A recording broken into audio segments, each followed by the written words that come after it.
है जिनकी अपनी विजन है, जो ये चाहते हैं कि कंज्यूमर के इंटरेस्ट में और अपने इदारे की बेस्ट इंटरेस्ट में टेक्नोलॉजीज़ को अडॉप्ट करें। हमेशा अर्ली अडॉप्टर तरक्की करते हैं और आगे जाते हैं।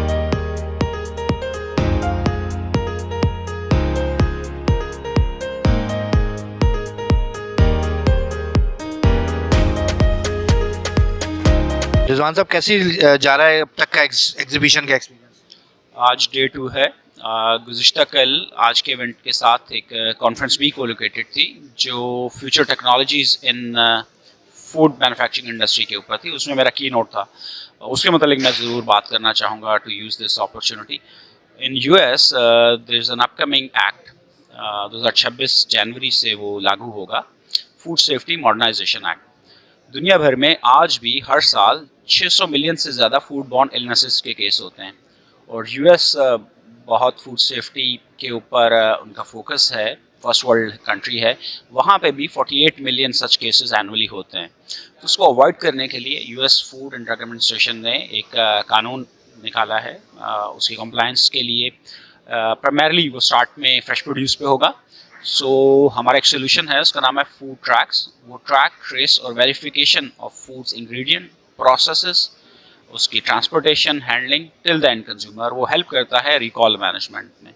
तो उसको कंप्लायंस के लिए हमारा सोल्यूशन है जिसको हम इस एग्जीबिशन में प्रेजेंट कर रहे हैं, जिसको काफ़ी अप्रिशिएट किया गया ऐसे लोगों से, खासतौर पे जो फर्स्ट वर्ल्ड में यूएस और यूरोप में एक्सपोर्ट करते हैं। किस किस्म का ये सोल्यूशन है? आईटी बेस्ड है? किस तरीके से ये काम करता है? सोप मैन्युफैक्चरर्स हमारे प्राइमरी कस्टमर होते हैं। हम उनके एंड ऑफ पैकिंग लाइन के ऊपर एक सोल्यूशन देते हैं जिसमें उनकी पैकेजिंग के ऊपर हम इस तरह का एक, for example if there is a herbal product, herbs हैं, स्पाइसेस हैं, तो we put together a 2 dimensional barcode. उसमें उस प्रोडक्ट की इन्फॉर्मेशन होती है, उसके बैच की, और उसके यूनिक सीरियल नंबर भी होता है। उसके अगेंस्ट बैकग्राउंड के इंग्रेडिएंट्स उसमें कहाँ से प्रोक्योर किए गए, कौन से क्रॉप्स थे, किस रीजन से, उनकी क्वालिटी स्टैंडर्ड्स क्या थे, कहाँ प्रोसेस किए गए, और बाद में जैसे जैसे transporter, wholesaler, point of sale, उसका डेटा भी क्लाउड में इसके साथ लिंकअप किया जा सकता है। तो ये इंडस्ट्री, मैन्युफैक्चरिंग इंडस्ट्री को प्राइमरली इस पे इन्वेस्ट और इनोवेट करना होता है, जिसका फ़ायदा सारे उठाते हैं down and up the stream line. ये जब आप स्कैन करते हैं तो कंज्यूमर को सब कुछ पता चलता है या फूड अथॉरिटीज को पता चलता है? क्या दोनों के लिए इन्फॉर्मेशन है।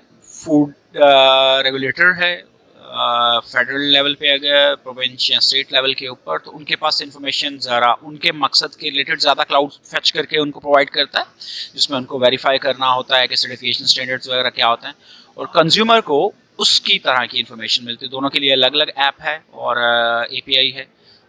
दोनों को उनके जो रिक्वायर्ड इन्फॉर्मेशन है वो मिलती है, तो उससे वो एक तो कंप्लायंस को वेरीफाई कर सकते हैं, उनका ट्रस्ट बहाल होता है कि जो प्रोडक्ट जिसकी प्राइस पे कर रहे हैं वो एक तो असली है, दूसरा उसके क्वालिटी स्टैंडर्ड्स जो वो चाहते हैं वही हैं जो क्लेम किए गए हैं, वो उनको वेरीफाई कर सकता है, और खुदा न खासा अगर कोई रिकॉल अलर्ट जारी की गई है तो वो फिर प्रोडक्ट को इस्तेमाल करना रोका जा सकता है।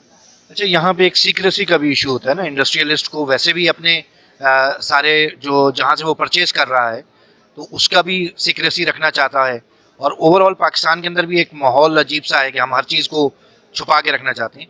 तो इंडस्ट्री का कैसा रिस्पॉन्स रहा है? दुनिया भर में कंज्यूमर डायनामिक्स बहुत तेज़ी से तब्दील हो रहे हैं। एक ज़माना था हमारा कंज्यूमर सिर्फ पैकेजिंग से मुतासर हो जाता था, अच्छी पैकेजिंग, शेल्फ पे अच्छी प्लेसमेंट, फिर कंज्यूमर लॉयल्टी का कॉन्सेप्ट आया। अभी आजकल कंज्यूमर एंगेजमेंट का है, जिसमें आप कंज्यूमर से पूछते हैं कि आपको क्या दरकार है, और कंज्यूमर की, आज के कंज्यूमर की सबसे पहली ख्वाहिश है ट्रांसपेरेंसी। उसको विजिबिलिटी चाहिए कि मेरा सप्लायर जिसकी मैं राइट प्राइस पे करने को तैयार हूँ, अगर वो क्लेम कर रहा है कि मेरी ऑर्गेनिक प्रोडक्ट है तो वो बताए कि कैसे ऑर्गेनिक है। अगर वो क्लेम कर रहा है कि इसमें एलर्जन नहीं है, जिसमें लैक्टोज फ्री है, ये इस में अगर ये हलाल है, तो क्या उसको साबित भी वो कर सकता है, उसको कंप्लीट ट्रस्ट चाहिए। सिक्रेसी वगैरह का जो सोच था वो एक तकियानुसी, उस वक्त सोच ठीक थी। आज का कंज्यूमर, खासतौर पे नेक्स्ट जनरेशन, वो डिमांड करती है, एक तो ये कि डिजिटल फर्स्ट प्रोडक्ट हो, डिजिटली आपकी प्रोडक्ट कितनी एक्सेसिबल है उसके लिए तैयार है। दूसरा ये कि हाउ ट्रांसपेरेंट यू आर। तीसरा सस्टेनेबिलिटी, वो ये चाहती है कि उसके बच्चे, जब हम आज का जो आजकल 16 से 20 साल की उम्र में है, उसने जब बड़ा होना है तो इसका ग्लेशियर्स कितने तेज़ी से पिघल रहे होंगे, उसका टेम्परेचर क्लाइमेट कितना चेंज हो रहा है, तो उसका फोकस ट्रांसपेरेंसी पे है, अपनी सेफ्टी पे है और मोस्ट इम्पॉर्टेंटली सस्टेनेबिलिटी पे। इंडस्ट्री का कैसा रिस्पांस है? क्या वो आपके प्रोडक्ट को परचेज करने में इंटरेस्ट है, उसको इस्तेमाल करने में इंटरेस्ट हो कर रही है? सो इनोवेशन, जब भी कोई भी नई चीज़, इनोवेशन, टेक्नोलॉजी चेंज आता है, उसमें 10 से कम % लोग होते हैं जिसको अप्रिशिएट और अडॉप्ट करते हैं, उनको अर्ली अडॉप्टर कहा जाता है। सो वो हैं, उसमें से कुछ हैं जिनकी मजबूरी है कि वो ऐसी मार्केट में एक्सपोर्ट करते हैं जहाँ ये कवानीन बहुत तेज़ी से आ रहे हैं। कुछ है जिनकी अपनी विजन है, जो ये चाहते हैं कि कंज्यूमर के इंटरेस्ट में और अपने इदारे की बेस्ट इंटरेस्ट में टेक्नोलॉजीज़ को अडॉप्ट करें।